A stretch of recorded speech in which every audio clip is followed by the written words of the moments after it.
Welcome, ladies and gentlemen, to the Snake Pit Podcast, your one and only stop for all things entertainment, all things homegrown.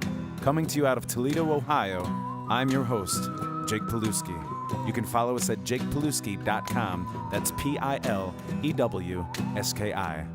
The Snake Pit. Ladies and gentlemen, thank you for joining us once again. I am very, very pleased. I've been waiting for this one to happen for a while. We have a painter here who's been very involved in the community over the years, Mr. Michael Palmer. Before I, talk you up too much, just say hello to everybody. You're too kind. Thank you. Oh, no, you haven't seen kind yet. I got to talk you up now. Let everybody know what's going on. So I got a lot of irons in the fire. That's for sure. You do, and it's actually very admirable, and it's inspiring. You've had many professional pursuits. You're an accomplished graphic designer, and you've had the experience of developing brand collateral, including like logos, websites, print materials. You're a full-time artist now, right? Yeah. What pays the bills as an artist of your sort? Because I know you paint, so. Well, I've really been full-time just a pretty short period since just this summer when I left a career that I had in marketing and sales management. That's really my background. And so, I appreciate that comes through, and you can see the difference. I mean, you can see that I'm marketing, you can see that I'm active and trying to make a living and a career, but at the same time, there's art and creativity, and it's one of the things that you hear a lot in from art students and art teachers and so on, that they don't want you to create art to sell necessarily. Maybe it changes your perspective. Maybe it changes. And it's the same as music. In music, there's commercialized music, and then there's those things that people really want to create from their heart, from their soul. And being able to balance those two things is huge. That's the thing, is the balance. Yeah. If you can find a way to, let your soul breathe, but also still make a dollar. I mean, that's the dream, right? Exactly. I mean, you can be a Vincent Van Gogh who created a whole lot of great art, but he never made any money. Right. And until after the fact. Yeah. Well, I mean, somebody else made money. Exactly. He didn't. But he was creating art to hang in his little, bedroom in France, and so that passion was there. But you can't do it. You can't do it by yourself. His brother funded him, just like, you've got to find a way to, like you said, pay the bills and. When you got those Kickstarter things popping up now too that artists reach out to, but that's tough sometimes, because if you haven't not been established to a community and you're asking them for money and they're like, why would I give money to you and not somebody else? Right. I have one that I started last summer for a mural that I'm doing in Uptown, and we started it, and then a lot of things changed in the project, which, as you know, things change, and this is not anybody's fault. It's not a bad thing. It's just that the whole plan changed. The person who owned the building was going to lease the space to a restaurant, and then that changed, and that restaurant didn't come to fruition. And then a coffee shop came into play, and then a neighbor had an opinion, and so different things like that happened. And so we kind of got halfway through that fundraiser, and it's incomplete. So we're going to finish that in the spring, but then you think, okay, I've got people who made donations. I think we raised about $1,200 on that, and I've got other projects, but I don't want to ask people for more contributions when that project's not complete. Right. So things like that happen, and again, it's nobody's fault. It's not a bad thing. It just sometimes you got to roll with the punches. Yeah. And so you gotta have a lot of things going on, I think, to. It's almost like multiple streams of income. You've got different projects that are going on, and it keeps things, flowing. You think your bills are going to be paid this week from one thing, and it's not that one. It's something else that hopefully comes through for you. So it is different than a musician, because one of the things a musician can do, go out and play. Thursday night, Friday night, Saturday night. They have places where Yeah. they can go out and they can generate revenue. So to do that on the artistic side, you've got to create pieces. Right. And not only have you got to create pieces, you've got to sell those pieces. Yeah. And so there's quite a balance there. So there's big projects that I do that are a couple $1,000s, and there's smaller projects that I do that are, $25, $30, $40, $50, $100. And again, balance. It's about balance. Yeah. We've seen some of, the things pop up in some of these bars where you pay a certain amount, you sit there and you have a class and somebody teaches you how to paint while you drink wine. Right. Have you ever considered doing anything like that, first and foremost? It's on the calendar. That's one of the things. You should, though. You should. I mean, because for me, that's like me, as a musician. Like, I don't want to necessarily play a bunch of cover tunes the rest of my life, but Right. it pays for my next project, and that's the thing too people don't realize about art is that you essentially are making money just to pay for something that might not necessarily make money, know, and that's Right. you Right. do it for the love of it and for Right. the peace of mind. Yeah, I'm planning on doing that type of an event probably once a month. Again, we're talking about how do you fund the process, and so if you can have these different types of things that pay for the things that you really love to do, and not that I wouldn't love to do that because you're sharing your skill sets, you're sharing techniques, you're sharing art. And I mean, let's face facts. Usually, it's 30 beautiful women dressed up and drinking wine. And my lady's been one of them before, and that's a I understand. no-lose situation, my friend. I understand that. Before we go too much in depth, I want to hit you with the first 5 questions that I do with the artists that come on here, and I've geared this, toward your medium of art, because as I said, I can ask a musician, a chef, a painter, a lot of the same kind of questions because we're all artists. We just have different mediums. The first 5. What was the first piece of art that you purchased with your own money? That's a good question. When I was in high school, music was a big influence for me. And so we were always, my buddies and I were always drawing album covers and things like that you had mentioned. And so, you drew the KISS logos or the AC/DC logos or the Rolling Stones or different things like that.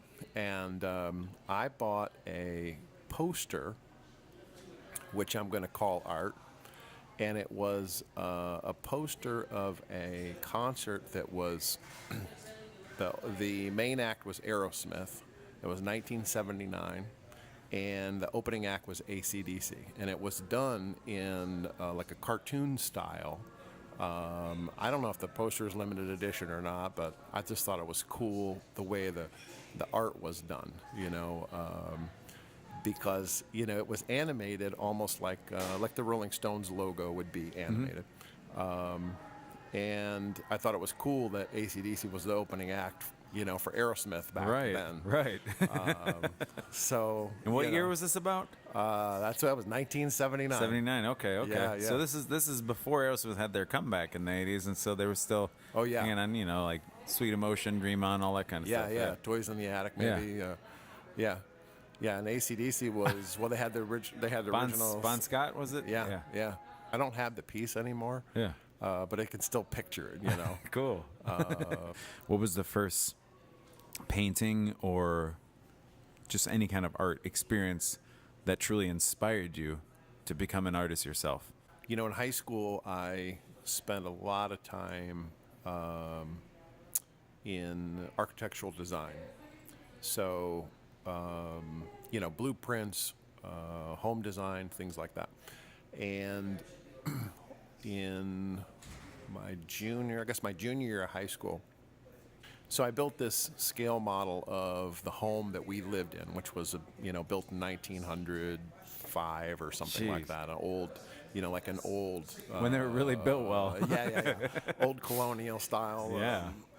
And I built this model, and the school that I went to was a fairly small school. You had kind of cliques of people, And That hasn't changed, I can tell you that. Yeah, right. So I was always in with the, I don't know, maybe it was the cool kids, maybe it was the troublemakers, but they were the same. One and the same, yeah. What it meant was teachers didn't really appreciate who you were or what you were doing. And so I built the scale model, and man, I got to tell you, I busted my ass on this thing. And I turned it in and I got a D from my teacher. Oh, no. and I thought, well, okay. So anyways, I spent a lot of years in architectural design. I had an opportunity to take it to a county, a regional show. And so my mother said, well, we're going to take it to the show ourselves, because the teacher wouldn't take it with some other pieces that they were taking, other drawings and different things like that. And so we took it there, and I got an unexcused absence, of course, and I won first place at the show. Nice. And so that when you're in the top 3, you get to take it to the state show. And of course, another unexcused absence, and took it to Grand Rapids. My mom and I went to Grand Rapids, and we dropped it off, and we had to come back a week later or something like that. And I got first place at the state show too. Good for you. That's awesome. And I got a D on that thing. Right. So the teacher just didn't like me. He didn't appreciate what I did. Right. And I got to tell you the truth, I had about 6 years of that type of art. Very detailed, very mechanical, controlled, if you will, and very, very precise type work. And I enjoyed it, and I thought that's where I would end up going in my life, in my career.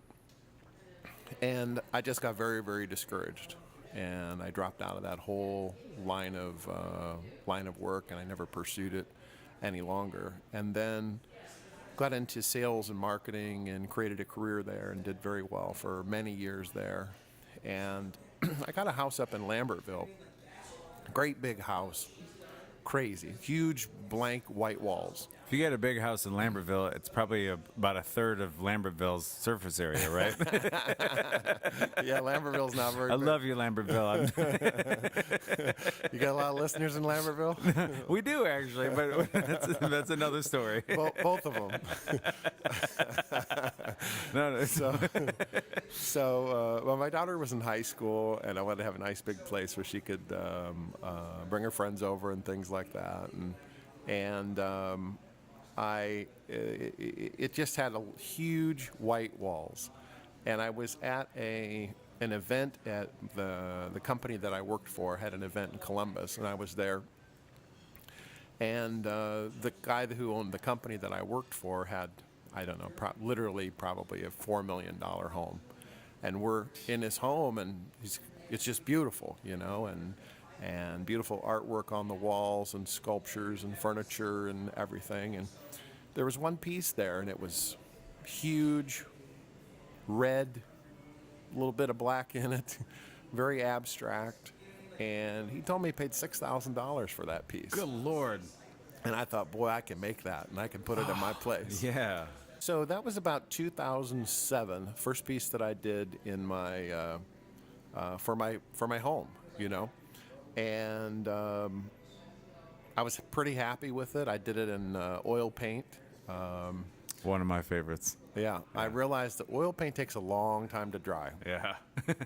And to me, that felt like rules. And I didn't, all of a sudden it was like right back to that whole architectural design. Right. I don't know about this. So the next couple of pieces that I created were they kind of went together. And I started it with oil and I finished it with acrylic. And then, so long story short, I did quite a few pieces for this home that I had. And then really got people came around, and they were very interested and wanted me to do pieces for them, and wanted to buy the pieces that I had on the walls, and that kind of encouraged me. The exact opposite of the encouragement that I got with the architectural design work. Right. And so I said, well, you know what, I'm going to be in an art show. Let me see if I can get myself in an art show. And then I tapped into my I tapped into my marketing background, and that's about you just keep asking until somebody says yes. And so I just started making calls to galleries and places that were having art shows, and on and on and on. I probably called 30 or 40 places, and finally one said yes. And I'm thinking it was 2007. It could have been 2008, but I think 2007 was the first show I did, literally 2 months after I started painting. And the first show was in New York City. Jeez. And man, just made it happen. Just damn. Do you have any, I don't know, collaborations that you would love to be a part of? Do you have any artists, whether it's the same medium, whether it's a completely different medium, that you would love to incorporate your art with, or to do something together with in something in the same medium? Is there any kind of dream collaboration or duet, if you will, in a music term, that you would love to be a part of in the future? Yeah. Well, I mentioned Vincent Van Gogh before, and he kind of his work inspires me. Yeah. A lot of people don't know the work ethic that Vincent Van Gogh had. He created about 2,100 pieces, and about 800, I think 880 or 890 of them they've identified, or 890 of those pieces were oil paintings. And he did most of that in the last 2 years of his life. So that's working. That's perspective right there. Yeah, that is working. Not all of those pieces were masterpieces. That work ethic is impressive to me. And so from that perspective, that would be one person. Another artist he's living today. He lives in Austin, Texas. His name's Peter Max. Peter Max did a lot of the old, like he did the Yellow Submarine album cover, and he did a lot of things for, Woodstock. He did a lot of commercial art for concert posters and different things like that. Today, a lot of people collect his work. And again, this kind of goes back to the marketing. His work is bright and colorful, and which you've seen some of my work. I tend to lean that direction.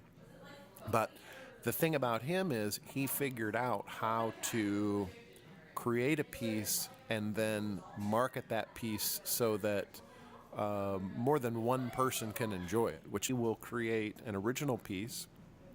He'll run lithographs, limited edition, maybe 1,000 pieces or 500 pieces or something like that. And then he'll come back through, and each piece he'll hand embellish. And so now all of a sudden you have what's considered a mixed media original. And he can benefit from that greatly from a financial standpoint, but also the people that collect his work can benefit because they've got an original piece from him. The other thing is those pieces are much more affordable than a true original oil painting, if you will, or acrylic painting. And so this balance, it's no different than performing live as a musician and then, printing albums or MP3s or whatever it might be, so that people that can't be at that concert can still enjoy that music. Correct, yeah. And so to me, that's, again, on the marketing side, I just don't want to be a broke artist. Right. I don't know that anybody wants to. Well, then, if you don't mind, we'll move on to the next question because, you're giving me some rich information and I love it. Good. What is your most embarrassing or even humbling experience as an artist? I did an event at a winery in Tecumseh, which is where I grew up. It was a solo exhibit. The artist comes in, they hang their work, and then they have an opening reception where the winery's hoping to sell wine, and maybe they provide cheese and some crackers and right. and so on. And so, as the artist, you're the honored guest. It was scheduled, and I told my parents about it, and I told a couple of my friends about it, and the day of the opening reception came, and it was a day that we had some tornadoes that came through the area the day before. Long story short, My parents showed up and nobody else. And that's when I realized you've got to do all the work to get the people to show up. Yeah. The winery didn't do anything to get the people to show up. They felt that their part was to provide the space, and I learned very quickly. It was humbling. It was embarrassing.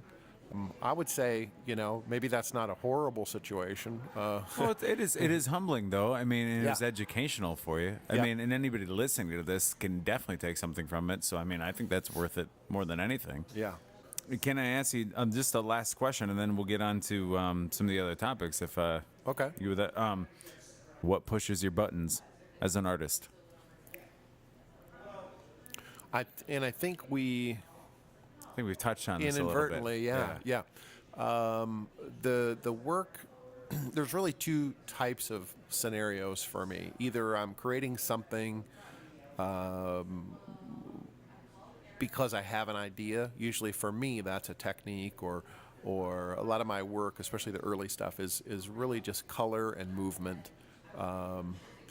And so I get an idea how to create something, a different technique to use, a different style, or I'm creating something for a commissioned piece, for something that somebody requests. And so both of those scenarios have unique things that would kind of push my buttons there. I got to tell you the truth. There's really not anything that I have experienced doing this work that I could call a negative. Everything is just so positive, and I mean, I just don't even know how anybody can complain. I mean, Right. I'm certainly not complaining. Right. Ladies and gentlemen, you heard it right. This is artist Michael Palmer sitting here as our inaugural fine artist, if you will, artiste, sitting here at the Snake Pit Podcast. Where can we find your work currently, and where can we look to keep up with what your upcoming projects are? I previously had a website, Abstract by Michael, but a lot of my work is kind of changing, and so I'm changing that brand. I'm building that brand. So my website's not in place. I do have some work on Fine Art America. If you search my name, Michael Palmer. Which I saw, and it was amazing, ladies and thank gentlemen. There's a good amount of it, too. It's not like he's got one or two up there. He's got a really good amount, so just go check it out. Thank you. I really appreciate you doing that research and kind of understanding, what I'm doing and what I'm trying to accomplish. I've probably the easiest place to find me is going to be on Facebook. I have a Facebook page besides my personal profile, and that's Michael Palmer Arts on Facebook. And there's a good amount of, maybe close to 3,000 people there. I've got an Instagram. You can see the work there, and that's Abstract by Michael. So I've got to kind of bring all that together into one brand. I know you have quite a bit of projects coming up, and I'd like for you to kind of open up and maybe we can delve into some of those. I mean, what kind of projects you currently work on that you have coming up? What kind of deadlines are you working with? I mean, with artists, sometimes they all pile on top at once. Yeah, and you know what? The order changes quickly. The priorities change. I should have brought a list, to be honest with you. But one of the things I'm working on right now is for the Toledo Repertoire Theater. And they're doing a fundraiser, which is coming up on the 18th, February 18th. And asked me to do a piece for them for a silent auction. And so I agreed to do that, I guess about 3 weeks ago. And originally they wanted to do a performance piece, which I've never done before. But, they're in the theater, so they want to sing and while I create this piece. So I've never done it before. The idea was I was going to probably do it ahead of time a half a dozen times, play the song along, and try. I just something I've never done, you know. But fortunately for me, the art gallery they're doing it in said, we've done that before, and it's kind of a messy thing, and so why don't you not do it that way? I said, yeah, I'd be better with that anyway. So I'm happy with that. So the idea is they have a show that they're doing, a fundraiser event, and they sent me a list of about 20 songs and that they're going to perform in this show, and asked me to pick one of those songs to do an art piece that represents one of those songs. Okay. So that's pretty cool. They ended up having trouble getting enough artists. They had 4 artists that were involved, I guess, originally, and then 2 dropped out of it, which is, as you know, very common. Yeah. And so I helped them kind of scramble around and put together another half a dozen artists. So they're pretty happy about that.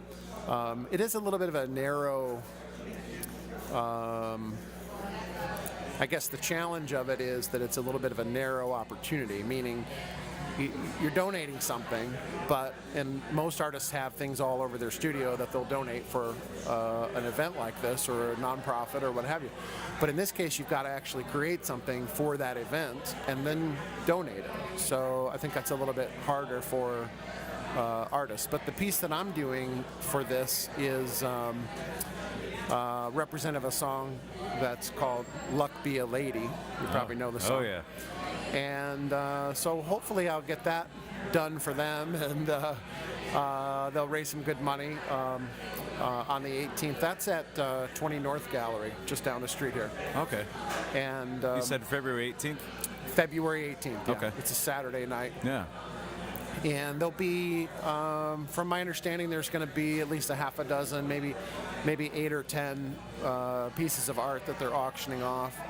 And they're going to do a performance of maybe it's 16 or 18 songs, something like that, I would say. And so it's one of the fundraisers of the year for them.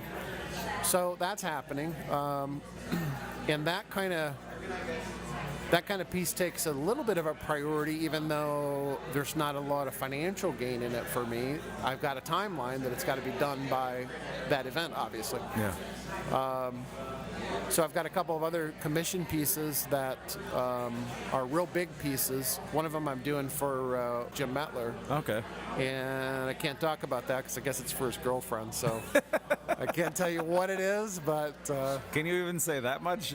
Yeah, she knows about that, which is his mistake, because every time I see her, what's going on with my painting, you know? Which, Okay. Well, at least she knows that much. Yeah. She's excited about that. It's like he's throwing a surprise party for her. I can't tell you what the theme of the party is, but it's a surprise. Right. I can tell you that I know you're familiar with the work that I've done, so this piece is big, very large in size, and she knows that because she knows where it's going. It's going to be about, let me see, it's 4 foot by 5 foot. Oh, wow. And it's all black and white, which is not anything that I've ever done before. I was just going to ask you, is a lot of the stuff you typically work with a lot of color? Yeah, exactly. And so it's challenging, but,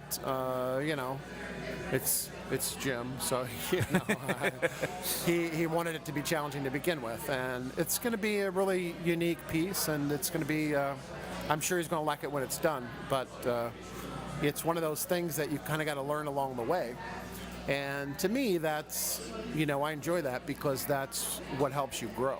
Yeah.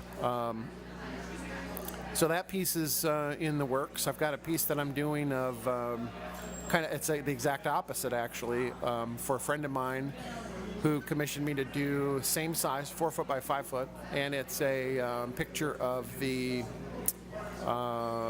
Golden Gate Bridge. And it's a photograph that was done by Ansel Adams. But are you familiar with Ansel Adams? Oh, yeah, photographer? Yeah. So his work is all black and white primarily. Right. And so in this case, I'm doing the exact opposite. I'm taking a black and white image and I'm adding my style and color and vision to that. Cool. Which is, that's exciting too. So, so that piece is in the works. I've got a bit of a corporate client who this gentleman is a sales rep for a company that calls on medical offices and hospitals and things like that. And I talked to him about, and this is more of a commercial art piece, if you will, than the kind of pieces that you might see on my Facebook page or in my group. But what he's looking for is something that, have you seen any of those little pieces that I've done? The miniature series, they're like a 4 foot by 4 foot, or a 4 inch by 4 inch canvas. Yeah, you've had them on your page before, have you not? Yeah. Yeah. The first ones I did were American flag that I did for 9/11. Right, okay. And I did 100 of those pieces, and I signed each one of those pieces and numbered each one. So even though it's basically the same design, each one is unique. And so I did those a couple years ago, and I put my business card on the back. And what I found was, it's the greatest way to deliver your business card, and it never gets thrown away. So you're onto something. Yeah. And so people started collecting those. I did a Christmas one, I did a Valentine's one, and then when we had Jeep Fest, I did the Jeeps for that also. And so each one is unique, and people have started kind of collecting those mini pieces. Well, this guy said, hey, I'd like to do a piece like that has my business logo and the company's business logo, who's my customer, and then this person's name on that. And I want to put my business card on the back of that, and I want to give these to my customers, and they'll put them on their desk, and they'll never go away. And I thought, you know what, that's a smart way to keep your business card on their desk. Yeah. And for me, those little pieces, I sold them, and I have them on my website, the different ones that are collectible. I sell them for about $10 a piece, maybe $12, something like that. And a lot of times, honestly, the first ones I gave away kind of as a promotional piece to kind of promote my art and things like that. Well, to a guy like this, those pieces are worth $30 or $40 a piece, and I can produce them pretty easily, and it's it's one of those things, and we talked about it before, where how do you create something that is going to be an ongoing income stream for you and kind of start to stabilize that income? Because the bigger pieces that we talked about, those are great, and you love to command a very high price, but you can't always do that. Right. And then the other thing is that even if you get that high price, you've either got to spread that that income over time, or you've got to get the thing done and then get paid, and then you've got that up and down income cycle. So, and the time it takes just to make a big piece sometimes versus making multiple smaller pieces at a smaller. I mean, that's sure, absolutely, yeah, absolutely. Time is money in that sense. Yeah. Well, you've got to eat along the way, Right. And so that's happening. So those pieces are happening. I just chased down, of course, when he gave me the order, there's 6 pieces that this gentleman wants done, and of course my suppliers were out of the canvas size. So then you wait, and then you order online, and then here comes the shipment, and I've been out of town for like 2 weeks, and it's just kind of a one thing after another. So I just chased down those. Just got back in town today, and chased down those canvases to get started on those pieces for him. Wow. But I had to go out to the UPS center to pick them up. So that going on. Let's see. I've got in the spring. I've got a couple of murals that I'm going to be doing. Oh yeah, where at? There's one in Uptown, which we started last summer, and I talked about it a little bit before. But we started it last summer, and this gentleman is remodeling a building there, and there's a coffee shop on the corner, It's on Adams Street. There's a coffee shop on the corner, and he was going to put a restaurant next to the coffee shop. And so if you can picture a building with two businesses in it, and then the next building over is much deeper. It's about, if I remember right, it's about 50 feet deeper. And so behind this restaurant, there's going to be a patio, and if you can imagine, there'll be that 50-foot wall there. Cool. It's 30 feet high, I think it's 55 long and 30 feet high. That will be, you know, the environment for this patio. So cool. Yeah, it's going to be, I'm pretty excited about it. We ran in, go ahead. There'd be nothing like going and sitting out there having a drink with friends, and, you know, you've created the ambiance, essentially. It's very exciting. That's awesome. Yeah, it's very exciting, and it's flattering in a sense.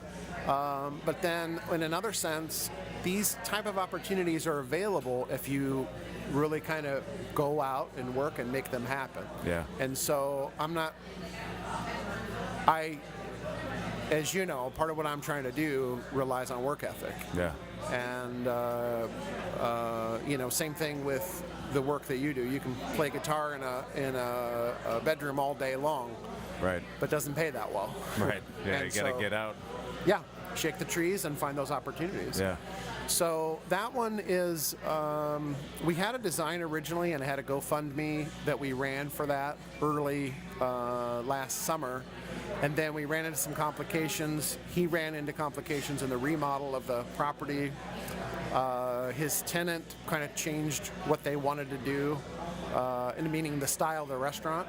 And so my design didn't match the style of that restaurant. So we're going to put a new design together and get that put up in the spring. And yeah, it kind of works out better for everybody the way that it worked out, to be honest with you. Yeah. And then the other one that I'm working on is going to be at Adams and Superior. So that's right next to the LaSalle building. Yeah. It's, you know, the parking lot that's next to the LaSalle building? Yes. There's a huge white wall there. Yeah. And it's a 100 foot by 100 foot. And we're going to do that piece in the spring. The theme of that is peace, love, and happiness. So it'll kind of be kind of a, the owner of the building wants kind of a, I don't know, maybe a 70s type of design. Yeah. A lot of peace signs, a lot of smiley faces, and so that's going to be pretty cool, pretty challenging. The hardest part of that is coordinating, you know, to rope off that parking lot and make sure you don't get paint on people's cars and things like that, you know. Right. But you know, that stuff Things matters. nobody thinks about, though, you know? Right. But I guess they painted that wall all white and, you know, literally ran into 4 or 5 people who had white paint on their cars, and, you know, Rough. yeah.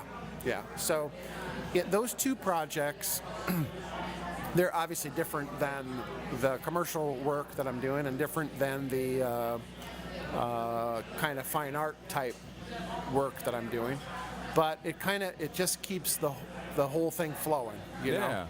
Maybe it's very generous for me to do this piece for the Toledo Repertoire Theater, and it's fantastic. It's a fundraiser, and I hope they take the piece and raise a lot of money. But the truth is, I want my art in front of the rest of those people who aren't buying that piece. Yeah. And I want to create other pieces for those people as well. Yeah. So, and I think that'll happen.